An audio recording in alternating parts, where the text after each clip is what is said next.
तांदूळशाची भाजी करण्यासाठी तांदूळशाची भाजी, जिरे, मोहरी, लसूण, लाल तिखट, चवीपुरतं मीठ आणि दाण्याचं कूट. आता ह्याला फोडणी द्यायचे. कढई गरम करून त्याच्यात तेल घेतलेलं आहे. तेल गरम झाले. आता पहिल्यांदा मोहरी घालायचे. मोहरी तडतडली की जिरे टाकायचे. जिरे मोहरी तडतडले की लसूण घालायचे. लसूण छान लालसर कलर परतून घ्यायचे. थोडंसं ब्राऊन कलर झालेला लसणाचा तर भाजी टाकून परतून घ्यायचे. आता भाजीत लाल तिखट घालायचे.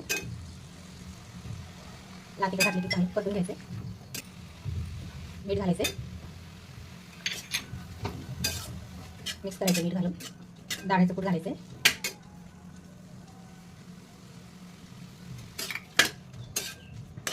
दाण्याचं कूट, लाल तिखट मिक्स होईपर्यंत छान असं परतून घ्यायचं. आपली भाजी तयार झाली आहे, तांदूळशाची भाजी.